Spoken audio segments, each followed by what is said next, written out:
வணக்கம் நண்பர்களே. காவலர் தேர்வுக்கு நீங்கள் எக்ஸ்பெக்டட் கட் ஆஃப் மார்க் போட்டு இப்போ பிசிக்கல் டெஸ்ட்டுக்கு நீங்கள் ப்ரிப்பேர் ஆகியிருப்பீங்க. முதல் முறையாக நீங்கள் பிசிக்கல் டெஸ்ட்டுக்கு ப்ரிப்பேர் ஆகுறீங்கன்னா கண்டிப்பாக இந்த வீடியோ உங்களுக்காக தான். ஸோ இந்த வீடியோவில் பிசிக்கல் டெஸ்ட்டுக்கான முழுமையான விவரம் மற்றும் டிப்ஸை தான் இந்த வீடியோவில் நாங்கள் உங்களுக்கு சொல்ல போகிறோம்.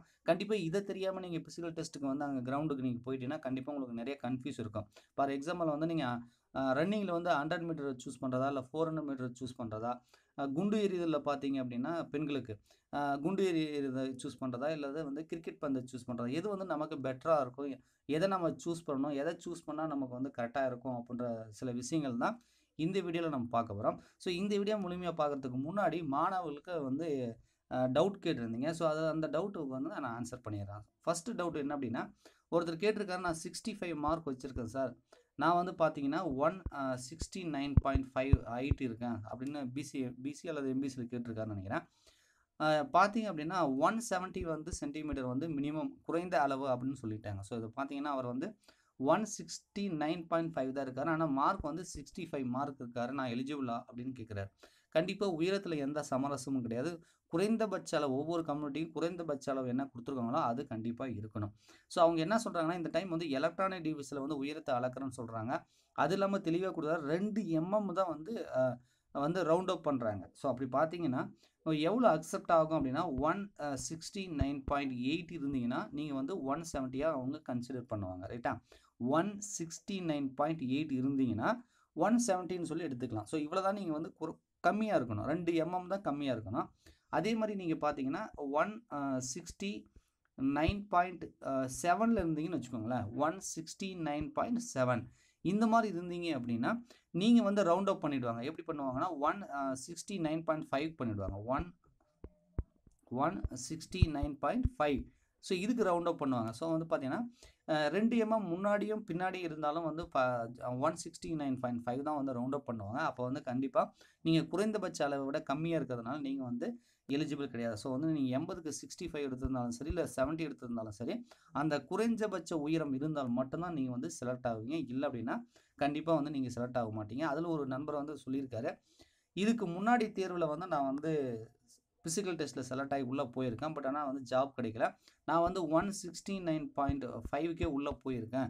இந்த டைம் எலக்ட்ரானிக் டிவைஸ்ன்னு சொல்கிறாங்க, எனக்கு பயமாக இருக்குது நான் போகணும் அப்படின்னா, நீங்கள் அப்போ இதை போயிட்டீங்க, ஏதாவது மிஸ்டேக் நடந்துருச்சு, நீங்கள் போயிட்டீங்க. இந்த டைம் நான் உள்ளே போக முடியாது, அதுக்கு முறையிடலாமா அப்படின்னு நீங்கள் கேட்டிருக்கீங்க. கண்டிப்பாக உங்கள் முறையிட முடியாது. ஸோ ஒரு டைம் நீங்கள் ஒரு தவறுதலாக உள்ளே போயிட்டீங்க அப்படின்னா நெக்ஸ்ட் டைமும் அதே மிஸ்டேக் பண்ணி நீங்கள் உள்ளே போடலாம்னு நினைக்கிறது ரொம்ப தப்பு. ஸோ கண்டிப்பாக நீங்கள் கம்மியாக இருந்தீங்கன்னா நீங்கள் காவலர் தகுதி தேர்வு நீங்கள் வெளியேற்றப்படுவீர்கள்ன்றதான் உண்மை. ஸோ அப்பீல்லாம் பண்ண முடியாது. இரண்டாவது கேள்வி என்ன கேட்டிருக்காங்க மாணவர்கள் அப்படின்னா, நான் 80க்கு அதான் 70 மார்க் 65 மார்க் வருது. ஃபிசிக்கல் டெஸ்ட்டில் நான் குறைந்த ஓரளவுக்கு நாங்கள் பண்ணாலே உள்ளே போயிடலாமா அப்படின்னு கேட்குறீங்க. ஸோ ஓரளவு அப்படின்னா என்ன லிமிட் வச்சுருக்கீங்கன்னு எனக்கு ஒன்றும் புரியல. இதில் பார்த்தீங்கன்னா உடல் தகுதி தேர்வுனா கம்பல்சரி நீங்கள் ஆண்கள் இருந்தீங்கன்னா 1500 மீட்டர் 7 நிமிடங்களில் ஓடணும். ஸோ அப்போ ஓரளவுக்குன்னா என்னன்னு சொல்ல வரீங்க, நீங்கள் 6 நிமிடத்தில் ஓடிக்கலாம். சாரி 6 நிமிடம்ன்றேன், 7 நிமிடம்னா 8 நிமிடத்தில் நீங்கள் ஓடலாம், அல்லது 9 நிமிடத்தில் ஓடலாம் அப்படின்ற மாதிரி நீங்கள் சொல்ல வரீங்களான்னு எனக்கு புரியல. கண்டிப்பாக உடல் தகுதி தேர்வு என்பது இந்த 1500 மீட்டரை நீங்கள் 7 நிமிடத்தில் ஓடணும்னா 7 நிமிடத்தில் நீங்கள் ஓடிடணும். ஸோ அதை விட குறைவாக வேணால் ஓடலாம். முன்னாடியே நம்ம ஓடி முடிச்சிடலாம் ஸ்பீடாக. ரைட்டா? ஆனால் நீங்கள் அதிகபட்சமாக 8, 9 அப்படின்லாம் போனீங்க அப்படின்னா கண்டிப்பாக நீங்கள் காவலர் தேர்வு அந்த போட்டியிலேருந்து விலக்கப்படுவீர்கள் தான் உண்மை. ஸோ ஓரளவு அப்படின்றதெல்லாம் ஒன்றும் கிடையாது. நீங்கள் என்ன நிர்ணயிக்கிறாங்களோ அதை கம்பல்சரி நீங்கள் ஓடி ஆகணும். இந்த உடல் திறன் தேர்வில் மட்டும்தான் நீங்கள் டபுள் ஸ்டார் எடுக்கலாம், இல்லைனா சிங்கிள் ஸ்டார் எடுத்துக்கலாம். அதுலேயும் சில பேர் கேட்டிருக்காங்க. சப்போஸ் நான் சிங்கிள் ஸ்டார் கூட எடுக்க முடியல அப்படின்னா நான் தியரியில் 80 மார்க் வச்சு 80க்கு 70 மார்க் வச்சுருக்கேன். ஸோ 80க்கு 70 மார்க் இருக்குது, நான் ஃபிசிக்கலாக ஓரளவுக்கு பண்ணலாம் அப்படின்னு கூட நான் உள்ளே செலக்ட் ஆயிடுவேன் சார் அப்படின்னு கேட்குறீங்க. கிடையாது. நீங்கள் உடல் திறன் தேர்வில் அட்லீஸ்ட் நீங்கள் 1 ஸ்டார், அதாவது 2 மதிப்பெண்கள் நீங்கள் பெறணும். ரைட்டா? ஸோ நீங்கள் 80க்கு 80 எடுத்திருந்தாலும் கூட, 80க்கு 80 மார்க் எடுத்திருந்தாலும் கூட குறைந்தபட்சம் 1 ஸ்டார் நீங்கள் எடுத்தீங்கன்னா மட்டும்தான் நீங்கள் காவலராக முடியும். இதை தெளிவாக தெரிஞ்சுக்கோங்க. ஓரளவுக்கு நான் மார்க் அதிகமாக இருக்குது, நான் ஓரளவுக்கு பண்ணால் போதுமா, நான் உள்ளே போயிடுவேன்னா, நான் 80க்கு 70 மார்க் வச்சுருக்கேன் அப்படின்றதான் கிடையாது. இவங்க என்ன ஃபிக்ஸ் பண்ணியிருக்காங்களோ அதை கம்பல்சரி வந்து நீங்கள் எடுத்தாகணும். அட்லீஸ்ட் ஒரு ஸ்டாராவது நீங்கள் உடல் திறன் தேர்வில் வந்து நீங்கள் வந்து எடுத்தால் மட்டும்தான் நீங்கள் வந்து காவலராக முடியும். அந்த விஷயங்கள் தெரிஞ்சுக்கோங்க. ஓகே, இப்போ டவுட் கிளியர் ஆயிருக்குன்னு நினைக்கிறேன். ஸோ ஓகே, பார்க்கலாம். ஃபர்ஸ்ட் பார்க்கலாம். ஆண்கள் கம்பல்சரி உடல் தகுதி தேர்வு, உடல் திறன் தேர்வுனா 2 இருக்கு இல்லையா? ஸோ இதில் உடல் தகுதி தேர்வு தான் ஃபஸ்ட்டு வைப்பாங்க. இதில் ஆண்கள் வந்து 1500 மீட்டர் 7 நிமிடங்களில் நீங்கள் ஓடணும். ரைட்டா? ஸோ இதை விட கம்மியாக இருந்தாலும் பரவாயில்ல. ஆனால் வந்து அதிகமாக போச்சுன்னா நீங்கள் வந்து போட்டியிலேருந்து விலக்கப்படுவீர்கள்ன்றது தெளிவாக கொடுத்துருக்காங்க. இந்த 1500 மீட்டர் நீங்கள் ஓடணும் அப்படின்னா டெய்லியுமே தினமும் வந்து நீங்கள் பயிற்சி எடுக்கணும். அது டைம் ஃபிக்ஸ் பண்ணி நீங்கள் வந்து பயிற்சி எடுக்கணும். ரைட்டா? இந்த 7 நிமிடங்கள்னா நீங்கள் வந்து 6 நிமிடங்களுக்கு வந்து ஓடுறீங்களா? நம்ம வந்து அந்த மாதிரி நீங்கள் வந்து பயிற்சி எடுத்தீங்கன்னா தான் அங்கே கிரவுண்டில் போயிட்டு அந்த 6 நிமிடத்துக்கு பதிலாக நீங்கள் 7 நிமிடங்கள் ஓடுறதுக்கு வாய்ப்பு இருக்குது. ஸோ வந்து நீங்கள் ப்ராக்டிஸ் பண்ணும்போதே பார்த்தீங்கன்னா டைம் ஃபிக்ஸ் பண்ணி எந்த நிமிடத்துலேருந்து நம்ம ஓடி முடிக்கிறோம் அப்படின்றது ரொம்ப முக்கியம். அதை இப்பயே வந்து நீங்கள் வந்து பார்த்து ட்ரெயின் அப் பண்ணிக்கோங்க. முன்னாள் இராணுவத்தினர் இருந்தீங்க அப்படின்னா 1500 மீட்டர் வந்து 8 நிமிடங்களில் நீங்கள் ஓடணும். ஸோ வந்து உங்களுக்கு 1 நிமிடம் எக்ஸ்ட்ரா கொடுத்துருக்காங்க, அதையும் தெரிஞ்சுக்கோங்க. மற்ற ஆண்கள் எல்லாமே 7 நிமிடம் தான். ரைட்டா? ஸோ இதுக்கு ப்ராக்டிஸ் பண்ணுறது ரொம்ப முக்கியம். ஸோ நீங்கள் வந்து ப்ராக்டிஸ் பண்ணும்போதே டைம் ஃபிக்ஸ் பண்ணி அந்த நிமிடத்துக்குள்ளே ஓடுறாங்களான்னு செக் பண்ணிக்கோங்க. ஒரு நாள் வந்து அதிகமாக போகலாம். ஸோ 7 நிமிடம் முடியல, 8 நிமிடம் போகலாம், அது 9 நிமிடம் போகலாம். அதை வந்து டெய்லியும் நீங்கள் ப்ராக்டிஸ் பண்ணீங்கன்னா மட்டும்தான் வந்து 7 நிமிடத்துக்கு கம்மியாக வந்து உங்களால் வந்து 1500 மீட்டர் வந்து ஓட முடியும். ஸோ பார்த்துக்கோங்க. சப்போஸ் வந்து நீங்கள் பெண்கள் அப்படின்னா இந்த தகுதி தேர்வில் இதுவும் அந்த இருந்தீங்க அப்படின்னா 2 நிமிடம் 30 வினாடிகள். ஸோ பெண்களுக்கு வந்து 2 நிமிடம் 30 வினாடிகள். இது பெண்கள் திறனங்கள் 2த்துக்கும் ஒரே இது தான். ஸோ கண்டிப்பாக பெண்கள் வந்து 400 மீட்டர் வந்து 2 நிமிடம் 30 வினாடிகள் ஓடணும். ஸோ சப்போஸ் உங்களால் ஓட முடியல அப்படின்னா நீங்களும் வந்து போட்டியிலிருந்து விலக்கப்படுவீர்கள். ஸோ வந்து ஓரளவுக்குன்ற வார்த்தையே கிடையாது. இந்த 2 நிமிடம் 30 வினாடிகளுக்குள்ளே நீங்கள் ஓடி முடிச்சிடணும். ரைட்டா? ஸோ கண்டிப்பாக தினந்தோறும் காலை மாலையும் நீங்கள் பயிற்சி செய்ய வேண்டும். ஸோ இப்படி நீங்கள் வந்து 100 மீட்டர் 200 மீட்டர் ஓட்டங்களை போல் இல்லாமல் இது வந்து பார்த்தீங்கன்னா கொஞ்சம் மாறுபடும் இல்லையா? ஸோ வந்து இதுக்கு ரொம்ப சக்திலாம் தேவையில்ல. நீங்கள் ஓரளவுக்கு வந்து நீங்கள் வந்து 100 மீட்டருக்கு எவ்வளோ ஓடுறீங்க, 400 மீட்டர் எவ்வளோ ஓடுறீங்க, 50 மீட்டருக்கு எவ்வளோ ஓடுறீங்க அப்படின்னு டெய்லியுமே வந்து டைம் ஃபிக்ஸ் பண்ணி நீங்கள் வந்து உங்கள் நண்பர்கள் அல்லது உங்களுக்கு சம்மந்தப்பட்டவங்களை நீங்கள் வந்து வச்சுக்கிட்டு அந்த டைம் ஃபிக்ஸ் பண்ணி நீங்கள் ஓடி ஓடி டெய்லியும் ப்ராக்டிஸ் பண்ணிங்கன்னா மட்டும்தான் இதில் சக்ஸஸ் ஆக முடியும். ரைட்டா? ஸோ இந்த உடல் தகுதி தேர்வில் வந்து நீங்கள் வந்து எலிஜிபிள் ஆகலை, நீங்கள் ஓடி முடிக்கல அப்படின்னா இதில் தோல்வியடைந்தால் நீங்கள் போட்டித் தேர்வு வந்து வெளியேற்றப்படுவீங்க. ஸோ பார்த்துக்கோங்க.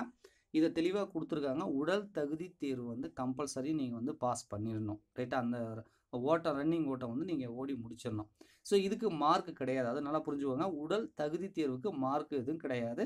இது வந்து உடல் திறன் தேர்வுக்கு போகிறதுக்காக வைக்கிறது. ரைட்டா? ஸோ இப்போ நீங்கள் உடல் தகுதி தேர்வில் வந்து எல்லாம் ஓடி முடிச்சிட்டிங்க அப்படின்னா அடுத்த கட்டம் உடல் திறன் தேர்வுக்கு வந்து உங்களை அலோவ் பண்ணுவாங்க. ரைட்டா? ஸோ இல்லை அப்படின்னா நீங்கள் அதுலேருந்தே வெளியேற்றப்படுவீர்கள். ஸோ உடல் திறன் தேர்வில் என்ன சொல்கிறாங்க அப்படின்றத ஃபஸ்ட்டே சொல்லிடுறேன். ஒவ்வொரு நிகழ்விலும் குறைந்தபட்சம் 1 நட்சத்திரம் பெற வேண்டும், இல்லையெனில் போட்டியிலிருந்து தகுதி இழப்பார். நல்லா தெரிஞ்சுக்கோங்க.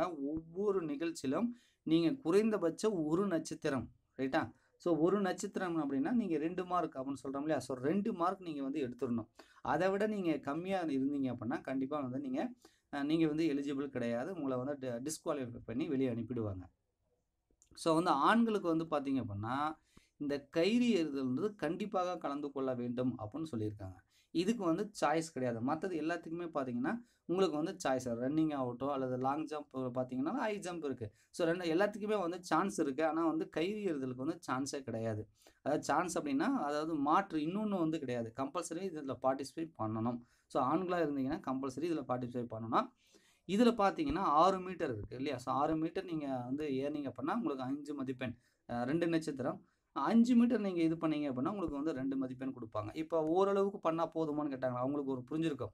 6 மீட்டருக்கு வந்து ஏறணும் அப்படின்னா நீங்கள் அட்லீஸ்ட் வந்து 5 மீட்டருக்கு வந்து நீங்கள் கயிறு ஏறணும். அப்போ தான் உங்களுக்கு வந்து 1 ஸ்டார் கிடைக்கும். இல்லை சார் நான் 4 மீட்டர் ஏறி இருக்கேன், 3 மீட்டர் ஏறி இருக்கேன் அப்படின்னு சொன்னால் நீங்கள் வந்து டிஸ்குவாலிஃபைடு. உங்களுக்கு வந்து நீங்கள் 80க்கு 80 மார்க் எடுத்திருந்தாலும் கூட நீங்கள் வந்து 80க்கு 80 மார்க் எடுத்திருந்தாலும் கூட நீங்கள் அந்த 5 மீட்டர் கூட ரீச் பண்ணலை, 3 மீட்டர் 4 மீட்டர் தான் ரீச் பண்ணீங்க அப்படின்னா நீங்கள் வந்து டிஸ்குவாலிஃபைடு, நீங்கள் வந்து போட்டியிலேருந்து வெளியேற்றப்படுவீர்கள். ரைட்டா? ஸோ அதனால் வந்து நீங்கள் மார்க் வந்து எந்த அளவுக்கு முக்கியமோ அதே மாதிரி ஃபிசிக்கல் டெஸ்ட்லேயும் வந்து குறைந்தபட்ச மதிப்பெண்கள் வந்து ரொம்ப முக்கியம். இதை நல்லா தெரிஞ்சுக்கோங்க. நம்ம வந்து அதிகமாக மார்க் வச்சுருக்கோம் அப்படின்னு சொல்லி நீங்கள் ஃபிசிக்கல் டெஸ்ட்டில் வந்து கான்சன்ட்ரேஷன் பண்ணாமல் விட்டீங்கன்னா கண்டிப்பாக வந்து நீங்கள் டிஸ்குவாலிஃபை ஆகிடுவீங்க. அதனால் தேர்வு எவ்வளோ முக்கியமோ அதே மாதிரி ஃபிசிக்கல் டெஸ்ட்டும் ரொம்ப முக்கியம்.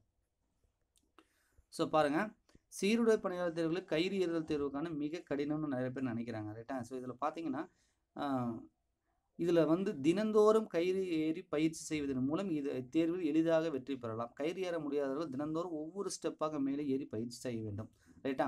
ஸோ வந்து இதை வந்து ரொம்ப கஷ்டம்னு நினைக்கிறாங்க. ஏன்னா நம்மளுடைய பாடி வெயிட்டை வந்து நம்மளுடைய கையில் வந்து தாங்கணும் இல்லையா? ஸோ அதனால் நிறைய பேர் வந்து கயிறு ஏறது ரொம்ப கஷ்டம் அப்படின்னு நினைக்கிறாங்க. இதை வந்து இப்போவே நீங்கள் வந்து ப்ராக்டிஸ் பண்ணணும். நம்மளுடைய உடம்பு வெயிட்டை வந்து நீங்கள் வந்து ஃபிசிக்கலுக்கு பார்த்தீங்கன்னா இன்னும் நிறைய டைம் இருக்குது. நீங்கள் ஓவர் வெயிட்டாக இருந்தீங்கன்னா இப்போ கூட நீங்கள் வந்து வெயிட்டை வந்து லாஸ் பண்ணிக்கலாம், ஓரளவுக்கு லாஸ் பண்ணிக்கலாம். ஸோ அந்த மாதிரி கொஞ்சம் லாஸ் பண்ணிங்க அப்படின்னா உங்களுக்கு வந்து உங்களுடைய வெயிட்டை வந்து உங்களால் தூக்க முடியும், அந்த கையில் வந்து நம்மளோட மேனேஜ் பண்ணிக்க முடியும்.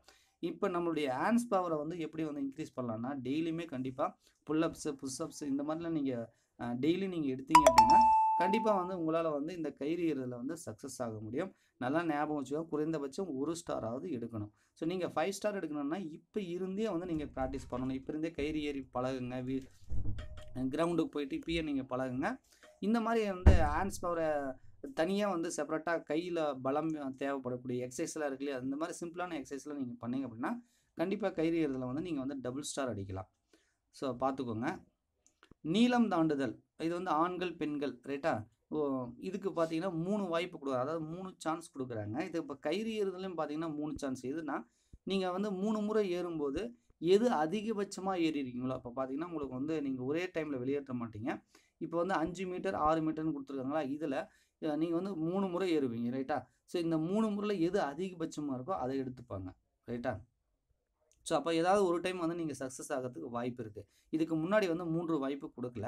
இப்போ நீளம் தாண்டுதல்லையும் வந்து 3 வாய்ப்பு கொடுத்துருக்காங்க. இது வந்து ஆண்கள் பெண்கள் இது பார்த்தீங்கன்னா மீட்டர் மாறுபடுது. ஆண்களுக்கு என்ன இருக்குன்னு பார்த்தீங்கன்னா 3.80 மீட்டர் வந்து நீங்கள் வந்து லாங் ஜம்ப் போனீங்க அப்படின்னா, நீளம் தாண்டுதலுக்கு போனீங்கன்னா 1 நட்சத்திரம். 4.50 மீட்டர் அப்படின்னா வந்து 2 நட்சத்திரம், ரைட்டா? இது பெண்களாக இருந்தால் 3 மீட்டர், இது வந்து 1 நட்சத்திரம். 3.75 இது பார்த்தீங்கன்னா 2 நட்சத்திரம் அப்படின்னு சொல்லி கொடுத்துருக்காங்க. கண்டிப்பாக இதுலேயும் நான் சொல்லிடுறேன், 1 நட்சத்திரம் கம்பல்சரி வந்து ஆண்களாக இருந்தாலும் சரி பெண்களாக இருந்தாலும் சரி 1 நட்சத்திரம் கம்பல்சரி நீங்கள் எடுத்தாகணும், ரைட்டா? ஸோ இப்போ பிரச்சனை என்ன அப்படின்னா இதுக்கு வந்து சாய்ஸ் இருக்குது. நீளம் தாண்டுதல் ஒன்று இருக்குது, இன்னொன்று வந்து உயரம் தாண்டுதல் அப்படின்னு சொல்லி ஒன்று இருக்குது. இதுக்கு வந்து சான்ஸ் உண்டு. இப்போ நீங்கள் நீளம் தாண்டுதல் சூஸ் பண்ணுறதா உயரம் தாண்டுதல் வந்து சூஸ் பண்ணுறதா கண்டிப்பாக வந்து நீங்கள் ப்ராக்டிஸ் பண்ணி பாருங்க. ப்ராக்டிஸ் பண்ணி பார்க்கும்போது உயரம் தாண்டுதல் வந்து உங்களுக்கு ஏற்கனவே ப்ராக்டிஸ் பண்ணி அனுபவம் இருந்தால் உயரம் தாண்டுதலை வந்து நீங்கள் சூஸ் பண்ணுங்கள், ரைட்டா? இப்பயே வந்து பிளான் பண்ணிவிடுங்க, உயரம் தாண்டுதலா அல்லது நம்ம வந்து நீளம் தாண்டுதலான்றது இப்பயே ப்ராக்டிஸ் பண்ணும்போது எதை சூஸ் பண்ணுறோமோ அதுக்கேற்ற மாதிரி ட்ரெயின் அப் பண்ணிக்கணும். ஸோ இப்போ வந்து மாற்றி பண்ணிவிட்டு அங்கே போய்ட்டு வந்து இதை எடுக்கலாமா அதை எடுக்கலாமான்ற கன்ஃபியூஸே பண்ணக்கூடாது. இப்போ நீங்கள் உயரம் தாண்டுதலாம் ஏற்கனவே உங்களுக்கு அனுபவம் இருக்குது, இல்லை எங்களால் தாண்ட முடியும் இந்த ஆண்களாக இருந்தீங்கன்னா 1.20 மீட்டர் அல்லது 1 ஸ்டாருக்கு 1.40 மீட்டர் நீங்கள் வந்து டபுள் ஸ்டாருக்கு கண்டிப்பாக 1.40க்கு தான் நீங்கள் எய்ம் பண்ணணும். இதை வந்து நீங்கள் வந்து நம்மளால் வந்து தாண்ட முடியுதா, உயரம் தாண்டுதல் பண்ண முடியுதா அப்படின்றது தெரிஞ்சுக்கிட்டு இதை சூஸ் பண்ணுங்கள். சப்போஸ் இதை தாண்ட முடியாது அப்படின்னா கண்டிப்பாக வந்து நீங்கள் இதை சூஸ் பண்ணுறது தான் புத்திசாலித்தனம். எது அப்படின்னா நீங்கள் நீளம் தாண்டுதலை வந்து சூஸ் பண்ணிக்கலாம். இதுக்கு வந்து உயரம் தாண்டுதலை விட கொஞ்சம் ஈஸியாக இருக்கும், ரைட்டா? ஸோ இதில் வந்து நிறைய பேர் ஈஸின்னு நினச்சாலும் கூட இதில் பவுலாகி வெளியே வரதுக்கு நிறைய வாய்ப்பு இருக்குது. ஸோ அதனால் வந்து இந்த பயிற்சியை வந்து கவனமாக நீங்கள் செய்யணும். இதுலேயும் குறைஞ்சபட்சம் நீங்கள் வந்து பார்த்தீங்க அப்படின்னா 2 மதிப்பெண்கள் எடுத்துக்கணும், அதாவது 1 ஸ்டார் நீங்கள் வாங்கிடணும், ரைட்டா? ஸோ இதில் பார்த்தீங்கன்னா ஸ்டார்ட் ரன்னிங், ஸ்டாண்டிங் ஜம்ப் போன்ற பயிற்சிகள் இதற்கு உதவி செய்யும். ஓடி வரும் தொலைவு, டேக்கப் செய்யும் முறை, உடலை மேலே எழுப்பும் முறை, கால்களை லேண்ட் செய்யும் முறை போன்றவை நீள தாண்டலில் மிக முக்கியம். ஸோ இந்த விஷயங்கள்லாம் உங்களுக்கு தெரிஞ்சது அப்படின்னா கண்டிப்பாக வந்து நீங்கள் அட்லீஸ்ட் வந்து 1 ஸ்டாராவது எடுத்துடலாம். ஸோ பார்த்தீங்கன்னா மோஸ்ட் ஆஃப் இதை சூஸ் பண்ணி ப்ராக்டிஸ் பண்ணி பாருங்கள், ரைட்டா? நீளம் தாண்டலை சூஸ் பண்ணி ப்ராக்டிஸ் பண்ணி பாருங்கள். ஒரு சில இப்பயே ப்ராக்டிஸ் பண்ணும்போதே உயரம் தாண்டதெல்லாம் பாருங்கள். ஸோ வந்து இவங்க கொடுத்துருக்கிற உயரத்தை விட உங்களால் அதிகமாக தாண்ட முடிஞ்சால் நீங்கள் உயரம் தாண்டதில் வந்து செலக்ட் பண்ணிக்கலாம். ஏன்னா நிறைய நண்பர்கள் வந்து இதில் காம்படிஷன் இருக்க மாட்டாங்க. ஸோ இந்த 1.40 விட உங்களால் அதிகமான உயரத்தை வந்து உங்களால் உயரம் தாண்டல் பண்ண முடியுது அப்படின்னா கண்டிப்பாக இதை சூஸ் பண்ணிக்கலாம். பட் இருந்தாலும் வந்து நிறைய நண்பர்கள் வந்து இதை தான் சூஸ் பண்ணுறாங்க. காரணம் என்ன, கொஞ்சம் இதை விட இது வந்து நீளம் தாண்டது வந்து ரொம்ப ஈஸியாக இருக்கும். ஸோ இப்போ எதை சூஸ் பண்ணுறதுன்னு இப்போ ப்ராக்டிஸ் பண்ணும்போதே நீங்கள் தெளிவுபடுத்திட்டு அதுக்கு ஏற்ற மாதிரி ப்ராக்டிஸ் பண்ணிக்கோங்க. அப்போ தான் வந்து அங்கே கிரவுண்டில் போயிட்டு நீங்கள் வந்து சக்ஸஸ் ஆக முடியும். ஸோ இப்போ இது பார்த்தீங்கன்னா 100 மீட்டர் 400 மீட்டர் ஓட்டம் இது ரன்னிங்கு. இந்த ரன்னிங் பார்த்தீங்கன்னா ஆண்களுக்கு ரைட்டா. இதுக்கு பார்த்தீங்கன்னா ஒரு வாய்ப்பு தான் அவங்க வந்து கொடுப்பாங்க. இப்போ பார்த்தீங்கன்னா நீங்கள் நீளம் தாண்டுதல் உயரம் தாண்டுதலில் 3 முறை கொடுப்பாங்க. அதில் எது அதிகபட்சமாக நீங்கள் வந்து ஜம்ப் பண்ணுறீங்களோ அந்த வந்து சூஸ் பண்ணிக்குவாங்க. ஆனால் ரன்னிங்கை பொறுத்த வரைக்கும் ஒரே வாய்ப்பு தான். நீங்கள் ஒரு டைம் தான் ஓட போகிறீங்க. அந்த ஒரு டைம் ஓட்டத்திலே வந்து இந்த வினாடிக்குள்ளே நீங்கள் கடந்துடணும் ரைட்டா. ஸோ இதுக்கு வந்து சான்ஸே கிடையாது. வாய்ப்பே தர மாட்டாங்க. ஒரு வாய்ப்பு தான் கொடுப்பாங்க. இப்போ நீங்கள் வந்து எதை சூஸ் பண்ணுறதுன்னு இப்போயே கிரவுண்ட்லேயே வந்து நீங்கள் ஒரு முடிவு பண்ணிக்கோங்க. இப்போ பார்த்தீங்கன்னா 15 வினாடிகள், அதாவது 100 மீட்டர் இருந்தால் 15 வினாடிகள் ஓடினீங்கன்னா உங்களுக்கு ஒரு ஸ்டாரு. 400 மீட்டர் ஓடினீங்கன்னா நீங்கள் பார்த்தீங்கன்னா 80 வினாடிக்குள்ளே நீங்கள் ஓடினீங்கன்னா அதுக்கு ஒரு ஸ்டார்.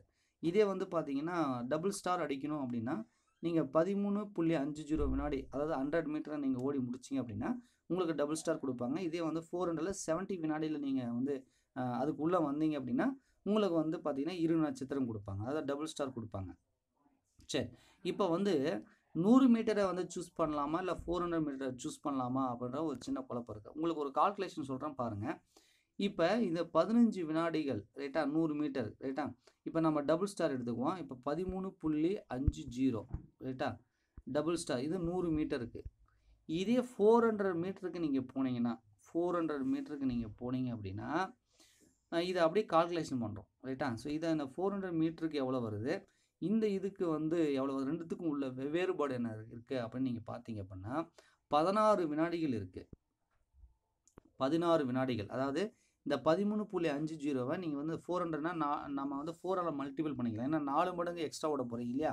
ஸோ அப்போ 4ஆல் மல்டிபிள் பண்ணிங்கன்னா உங்களுக்கு என்ன வருதுன்னா 54 அப்படின்னு வருது. அப்போ 54க்கும் 70க்கும் உள்ள டிஃப்ரென்ஸ் என்ன, 16 வினாடிகள். அப்போ உங்களுக்கு 400ல் இந்த 400 இருக்கு இல்லையா, இந்த 400 மீட்டரில் உங்களுக்கு எக்ஸ்ட்ராவாக 16 செகண்ட்ஸ் வந்து கிடைக்கிது. ஸோ அந்த 16 செகண்ட் அப்படின்னு என்ன அர்த்தம்னா நீங்கள் கொஞ்சம் ஸ்லோவாக ஓடினீங்கன்னா கூட அந்த 400 மீட்டர் வந்து ரீச் பண்ணிக்கலாம். ஸோ 100 மீட்டர்ன்றது ரொம்ப ஸ்பீடாக போக வேண்டியதாக இருக்கும். ஆனால் 400ன்றது அந்த 100ஐ விட கொஞ்சம் ஓரளவுக்கு நீங்கள் ஸ்லோ கம்மியாக ஓடினா கூட நீங்கள் ஓடி முடிச்சிடலாம். ஸோ அப்போ வந்து எதை சூஸ் பண்ணுறது அப்படின்னா கண்டிப்பாக 400 மீட்டரை சூஸ் பண்ணுறது பெட்டர் எங்களை பொறுத்த வரைக்கும். உங்களுக்கு ஏற்கனவே வந்து ப்ராக்டிஸ் பண்ணியிருக்கீங்க 100 மீட்டர் வந்து இந்த அதாவது டபுள் ஸ்டாருக்கு தான் நம்ம எய்ம் பண்ணுறோம். ஸோ 13.50 வினாடிகளுக்குள்ளே நீங்கள் ஓடுறீங்க. ஒரு வேளை வந்து 13 செகண்டில் முடிக்கிறீங்க அல்லது 12 செகண்டில் முடிக்கிறீங்கன்னு இப்பயே வந்து ப்ராக்டிஸ் பண்ணும்போதே வந்து நீங்கள் தெரிஞ்சுது அப்படின்னா 100 மீட்டரை சூஸ் பண்ணிக்கலாம். இல்லை சார் இது வந்து கஷ்டமாக இருக்குது, என்னால் இந்த செகண்டுக்குள்ளே முடிக்கல அப்படின்னா கண்டிப்பாக 400 மீட்டரை சூஸ் பண்ணிங்கன்னா ஓரளவுக்கு மேனேஜ் பண்ணிக்கலாம். இந்த செகண்டுக்குள்ளே நீங்கள் வந்து ஓடி முடிச்சிடலாம். எக்ஸ்ட்ரா 16 வினாடிகள் கிடைக்குது. இதே மாதிரி பார்த்தீங்கன்னா பெண்களுக்கும் அதே மாதிரி தான் இருக்குது. ஸோ பெண்களை வந்து டபுள் ஸ்டார் பாருங்கள், 15.50 வினாடிகளில் நீங்கள் 100 மீட்டர் வந்து ஓடணும் ரைட்டா. ஸோ உங்களுக்கு வந்து 400 கிடையாது, ஆக்சுவலாக வந்து உங்களுக்கு 200 மீட்டர் தான், 100 200 தான். இந்த 200 நீங்கள் பார்த்தீங்க அப்படின்னா உங்களுக்கு வந்து எக்ஸ்ட்ராவாக 33 வினாடிகள் கொடுத்துருக்காங்க இல்லையா. ஸோ அப்போ ரெண்டுத்துக்கு என்ன டிஃப்ரென்ஸ் இருக்கும்போது உங்களுக்கு ஒன்றும் பெரிய டிஃப்ரென்ஸ் இல்லை. உங்களுக்கு பார்த்தீங்கன்னா 2 செகண்ட் தான் எக்ஸ்ட்ரா கிடைக்குது. ஸோ அதனால் வந்து ஓரளவுக்கு நீங்கள் 200 மீட்டரை கூட சூஸ் பண்ணிக்கலாம். அந்த 2 செகண்ட்ன்ற கூட நம்மளுக்கு வந்து ஒரு செகண்ட்ஸில் நமக்கு கிடைக்கிறதுனால உங்களுக்கு வந்து 200 மீட்டரை சூஸ் பண்ணிக்கலாம். இப்போ என்னென்ன ப்ராக்டிஸ் பண்ணும்போதே 5 ஸ்டாருக்கு நீங்கள் பார்க்கணும். இப்போ வந்து நம்ம 100 மீட்டரை இந்த 15 செகண்டுக்குள்ளே ஓடுறோமா அப்படின்றத செக் பண்ணுங்கள் ரைட்டா.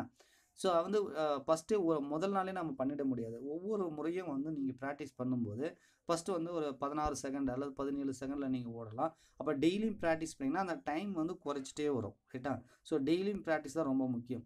ஸோ அப்போ வந்து நீங்கள் 100 மீட்டரை இந்த 15 செகண்டுக்குள்ளே ஓடினா மட்டும் இதை சூஸ் பண்ணுங்க. இல்லை அப்படின்னா நீங்கள் 200 மீட்டரை சூஸ் பண்ணிக்கோங்க ரைட்டா.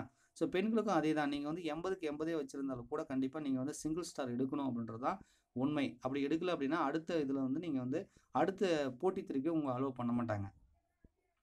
ஸோ மிக வேகமாக ஓடும் திறன் உடையவர்கள் மட்டும்தான் 100 மீட்டர் ஓட்டத்தை தேர்வு செய்ய வேண்டும். மிதமாக ஓடும் திறன் உடையவர்கள் நீங்கள் 400 மீட்டர் ஆண்கள் அல்லது பெண்களாக இருந்தால் 200 மீட்டர் தேர்ந்தெடுப்பது நல்லது அப்படின்றதான் எங்களுடைய கருத்து. இதை வந்து நீங்கள் 50 மீட்டருக்கு எவ்வளோ ஓடுறீங்க, நீங்கள் 100 மீட்டருக்கு எவ்வளோ, 110 மீட்டருக்கு எவ்வளோ போகிறீங்க, இல்லை வந்து இந்த மாதிரி வந்து டெய்லியும் வந்து நம்ம கிரவுண்டில் கொஞ்சம் கொஞ்சமாக வந்து நம்ம ப்ராக்டிஸ் பண்ணணும். இதை வந்து உங்கள் ஃப்ரெண்ட்ஸோடு நீங்கள் வந்து ப்ராக்டிஸ் பண்ணலாம். இது பார்த்தீங்கன்னா ஒரு டைம் ஃபிக்ஸ் பண்ணி நீங்கள் ப்ராக்டிஸ் பண்ணிங்க இப்போ இருந்தே ப்ராக்டிஸ் பண்ணால் மட்டும்தான் உங்களால் 5 ஸ்டார் அதாவது டபுள் ஸ்டார் எடுக்க முடியும். 5 மதிப்பெண்கள் முழுமையாக இருக்கலாம். ஸோ கண்டிப்பாக வந்து இப்போயே வந்து நீங்கள் 100 மீட்டராக ஆண்களாக இருந்தால் 400, பெண்களாக இருந்தால் 200. இதில் எதை சூஸ் பண்ணுறது இப்போ ப்ராக்டிஸ் பண்ணும்போதே முடிவு பண்ணிவிடுங்க. அங்கே கிரவுண்டில் போயிட்டு வந்து கன்ஃபியூஸ் பண்ண வேண்டாம். ஸோ பந்து எறிதல் இதில் பார்த்தீங்க அப்படின்னா நிறைய இப்போ வந்து பந்து எறிஞ்செல்லாம் கிரிக்கெட் பந்து வெயிட் கம்மியாக இருக்கும் அப்படின்றாங்க. ஆனால் பாசிட்டிவ் பார்த்தீங்க அப்படின்னா குண்டு எறிதலே வந்து ஓரளவுக்கு வந்து நிறைய வந்து ஈஸியாக தான் இருக்கும். ஸோ வந்து இப்போ வந்து நீங்கள் குண்டு எறிதல் பந்து எறிதல் அதாவது குண்டு எறிதல்னா 4 kg ரைட்டா. ஸோ இதுலேயும் பார்த்தீங்கன்னா உங்களுக்கு வந்து குறைந்தபட்சம் கொடுத்துருக்காங்க. 1 ஸ்டார் அப்படின்னா நீங்கள் அதாவது குண்டு எறிதலில் 4.25 மீட்டர், டபுள் ஸ்டார் அப்படின்னா 5.50 மீட்டர். இதே வந்து கிரிக்கெட் பந்தாக இருந்தது அப்படின்னு நீங்கள் சூஸ் பண்ணிங்கன்னா 17 மீட்டர், சிங்கிள் ஸ்டார், டபுள் ஸ்டார்னா 24 மீட்டர். ஸோ இதில் ரெண்டுத்தில் நீங்கள் ஏதாவது ஒன்று வந்து சூஸ் பண்ணிக்கலாம். இதுக்கு வந்து சாய்ஸ் இருக்குது. இதுலேயும் உங்களுக்கு வந்து 3 சாய்ஸ் கொடுப்பாங்க ரைட்டா. ரன்னிங்கில் மட்டும் தான் உங்களுக்கு வந்து அந்த வாய்ப்பு கிடையாது. இந்த ரெண்டில் ஏதாவது ஒன்று சூஸ் பண்ணிக்கோங்க. இப்பயே ப்ராக்டிஸ் பண்ணுங்கள். எவ்வளோ தூரம் நீங்கள் போடுறீங்க, எவ்வளோ தூரம் வந்து நம்ம குண்டு எறிதலாகட்டும் பந்து எறிதலாகட்டும் எவ்வளோ தூரம் நம்ம போடுறோங்க அப்படின்றத நீங்கள் பண்ணணும். இதில் வந்து எல்லைக்கோட்டை நிர்ணயித்து கொண்டு பந்து எறிதல் அல்லது குண்டு எறிதல் பயிற்சி செய்ய வேண்டும் ரைட்டா. ஸோ அந்த எல்லைக்கோட்டை வந்து இது பண்ணக்கூடாது, ஃபவுல் ஆகிடக்கூடாது இல்லையா. ஸோ அந்த கோட்டை போட்டு கரெக்டாக நீங்கள் அதுக்கேற்ற மாதிரி ப்ராக்டிஸ் பண்ணணும். பிறகு கொஞ்சம் கொஞ்சமாக அளவை அதிகப்படுத்தி பயிற்சி மேற்கொள்ள வேண்டும். குண்டு அல்லது பந்து சீரான உயரத்தில் செல்லுமாறு பார்த்து கொள்ள வேண்டும். உங்கள் நண்பர்களுடன் சேர்ந்து பயிற்சியை மேற்கொள்ள என்ன அப்படின்னா குண்டு எறிதல் பந்து எறிதல் பொறுத்தவரைக்கும் ரொம்ப நீங்கள் ஹைட்டாக போகிற மாதிரி போட்டிங்கன்னா அது வந்து பார்த்தீங்கன்னா உங்களுக்கு அந்த லாங் டிஸ்டன்ஸை வந்து போகாது. ஸோ சீரான உயரம் அப்படின்னா என்ன அப்படின்னா ஒரு குறிப்பிட்ட அந்த உயரத்திலே வந்து பந்து வந்து லென்த்தியாக போகணும், அதாவது தூரமாக போகணும். ஸோ அப்போ தான் வந்து அது நிறைய தூரத்தை வந்து அதை நம்மளால் எறிய முடியும். நீங்கள் ரொம்ப ஹைட்டாக போட்டிங்கன்னா அந்த டிஸ்டன்ஸ் வந்து கம்மியாயிடும். ஸோ இதுதான் ரொம்ப முக்கியம். நீங்கள் பந்து எறிதல் குண்டு எறிதலை கவனிக்க வேண்டியது என்னென்னா நீங்கள் பந்து எறியும் போது நீங்கள் மேலே தூக்கி போட்டிங்கன்னா உங்களுக்கு அந்த மீட்டர் வந்து வராது. ஸோ வந்து டிஸ்டன்ஸ் வந்து கம்மியாயிடும். ஸோ அப்போ வந்து குறிப்பிட்ட உயரத்திலே வந்து கரெக்டாக வச்சு நீங்கள் போட்டிங்கன்னா தான் உங்களுக்கு அந்த டிஸ்டன்ஸை வந்து கவர் பண்ண முடியும். அப்போ தான் வந்து உங்களுக்கு அந்த இதை விட இவங்க கொடுத்துருக்கிறத விட கொஞ்சம் அதிகமாக கூட நீங்கள் போகலாம். அப்போ வந்து உங்களுக்கு டபுள் ஸ்டார் கிடைக்கிற வாய்ப்பு இருக்குது. ஸோ அதனால் பந்து எறியும்போது குண்டு எறியும்போது நீங்கள் என்ன கவனிக்கணும் அப்படின்னா ரொம்ப ஹைட்டாக போடக்கூடாது. ரொம்ப லென்த்தியாக போகிற மாதிரி ஒரு குறிப்பிட்ட ஹைட்லேயே வந்து பந்து போகிற மாதிரியோ அல்லது குண்டு போகிற மாதிரியோ இருக்கணும். ஸோ பார்த்துக்கோங்க. இதுக்கும் வந்து இப்பயே வந்து ப்ராக்டிஸ் பண்ணிக்கோங்க. கண்டிப்பாக இதில் நீங்கள் சிங்கிள் ஸ்டாராவது எடுத்தாகணும் அப்படின்றத முதல் முறையாக நீங்கள் போனீங்கன்னா கண்டிப்பாக சிங்கிள் ஸ்டார் எடுக்கணும் அப்படின்றத தெரிஞ்சுக்கோங்க. நீங்கள் வந்து குறைந்தபட்சம் அந்த சிங்கிள் ஸ்டார் எடுத்துடணும். இல்லை அப்படின்னா நீங்கள் இப்போ காவலர் ஆவது கேள்விக்குரிய தான். ஸோ போட்டியிலேருந்து விலக்கப்படுவீர்கள். இதே முன்னாள் இராணுவத்தினராக இருந்தீங்க அப்படின்னா உங்களுக்கு வந்து கயிறு எறிதல் வந்து கம்பல்சரி கிடையாது. நீங்கள் வந்து குண்டு எறிதலில் வந்து நீங்கள் கலந்துக்கலாம் ரைட்டா. ஸோ வந்து குண்டு எறிதலை வந்து சூஸ் பண்ணிக்கலாம். இதே மாதிரி நீளம் தாண்டுதல் உயரம் தாண்டுதல் உங்களுக்கு அதே மாதிரி தான். இந்த ஓட்டம் மட்டும் நீங்கள் பார்த்தீங்கன்னா உங்களுக்கு ஒரு வாய்ப்பு தான் வழங்கப்படும். மற்றது எல்லாத்துலேயும் பார்த்தீங்கன்னா 3 வாய்ப்புகள் கொடுத்துருக்காங்க.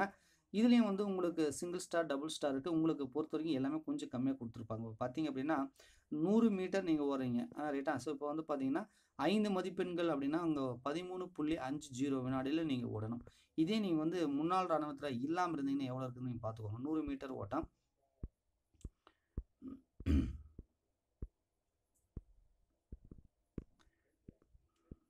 கயிறு ஏறுதல்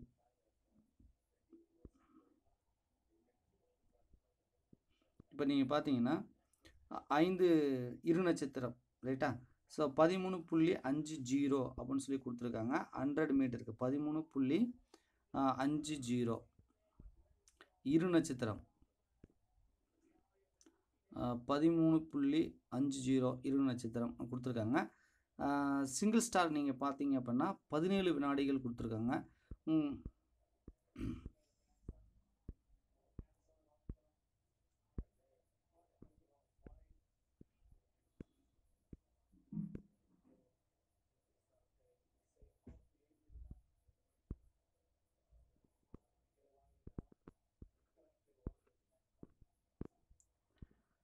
இப்போ பார்த்தீங்கன்னா உங்களுக்கு தெரிஞ்சிருக்கும். ஸோ 17 வினாடிகள் கொடுத்துருக்காங்க. இங்கே பார்த்தீங்க அப்படின்னா ஜென்ரலாக இருக்கிறவங்களுக்கு பார்த்தீங்க அப்படின்னா இங்கே 15 வினாடிகள் தான் கொடுத்துருக்காங்க ரைட்டா. ஸோ வந்து உங்களுக்கு வந்து 2 செகண்ட் வந்து எக்ஸ்ட்ராவே கொடுத்துருக்காங்க ரைட்டா. ஸோ அப்போ வந்து உங்களுக்கு ஒன்றும் பிரச்சனை இல்லை. முன்னாள் இராணுவத்தில் இந்த இதை நீங்கள் பார்த்துக்கோங்க. உங்களுக்கு வந்து மற்றவங்களை விட கொஞ்சம் அந்த மீட்டர் ஆகட்டும் அது செகண்ட்ஸ் ஆகட்டும் கொஞ்சம் கம்மியாக கொடுத்துருப்பாங்க. ஸோ வந்து முன்னாள் இராணுவத்திற்கு ஒன்றும் பிரச்சனை இல்லை. யாராக இருந்தாலும் நீங்கள் முன்னாள் இராணுவத்தினாக இருந்தாலும் சரி ஆண்களாக இருந்தாலும் சரி பெண்களாக இருந்தாலும் சரி குறைந்தபட்சம் 1 நட்சத்திரம் பெற வேண்டும். இல்லையெனில் போட்டியிலிருந்து தகுதியில் இருப்பார். இந்த லைனை நீங்கள் ஞாபகம் வச்சுக்கணும். என்ன அப்படின்னா நிறைய பேர் வந்து கேட்குறதுன்னா, நாங்கள் வந்து பிசிக்கல் மார்க் வந்து அதிகமாக வச்சுருக்கிறோம், கொஷின் பேப்பர் ஈஸியாக இருந்தது, நான் வந்து 60க்கு மேலே இருக்கேன், 70க்கு மேலே இருக்கிறேன், இப்போ வந்து நான் ஓரளவுக்கு பண்ணால் போயிடும். ஓரளவுக்குன்றது இல்லை, அதாவது ஒரு நட்சத்திரமாவது நீங்கள் வாங்கணும் அப்படின்றதான் தெளிவாக நீங்கள் வந்து தெரிஞ்சுக்கணும். ஒரு நட்சத்திரம் கூட உங்களால் வாங்க முடியலன்னா நீங்கள் 80க்கு 80 எடுத்திருந்தாலும் கண்டிப்பாக உள்ளே போக மாட்டீங்க. ஸோ அதனால் பிசிக்கல் டெஸ்ட்டு இப்போவே நீங்கள் ஸ்டார்ட் பண்ணி டைம் ஃபிக்ஸ் பண்ணிக்கோங்க. எப்படி நம்ம ஓடணும், எதை சூஸ் பண்ணணுன்றது கிளியராக கிரவுண்டுக்கு போகணும். அங்கே போயிட்டு வந்து எதை சூஸ் பண்ணுறது கன்ஃபியூஸே இருக்கக்கூடாது. இதை தான் சூஸ் பண்ணுறோம். இங்கே கிரவுண்டில் என்ன ப்ராக்டிஸ் பண்ணுறீங்க, எதில் சக்ஸஸ் ஆகுறீங்களோ அதை தான் அங்கே நீங்கள் வந்து ஃபிசிக்கல் டெஸ்ட்டுக்கு நீங்கள் வந்து சூஸ் பண்ணணும். ஸோ அதை கிளியராக இருங்க. இப்படி நீங்கள் சூஸ் பண்ணால் மட்டும்தான் உங்களால் வந்து டபுள் ஸ்டார் எடுத்து 5 மார்க் வந்து வாங்க முடியும். ஸோ அப்போ நிறைய ஃபுல் மார்க் எடுத்திங்கன்னா கண்டிப்பாக காவலர் ஆவதற்கு நிறைய சான்சஸ் இருக்குது. ஸோ அதனால் பார்த்துக்கோங்க. இந்த வீடியோ உங்களுக்கு பயனுள்ளதாக இருந்துச்சு அப்படின்னா மறக்காமல் லைக் பண்ணுங்கள். இது சம்மந்தப்பட்ட ஏதாவது ஒன்று உங்களுக்கு டவுட் இருக்குது அப்படின்னா கண்டிப்பாக வந்து நீங்கள் வந்து கமெண்ட் பாக்ஸில் கமெண்ட் பண்ணுங்கள். உங்களுடைய டவுட்டுகளுக்கு கிளாரிஃபை கொடுக்கப்படும். மீண்டும் அடுத்த வீடியோவில் சந்திப்போம். அதுவரை நன்றி, வணக்கம்.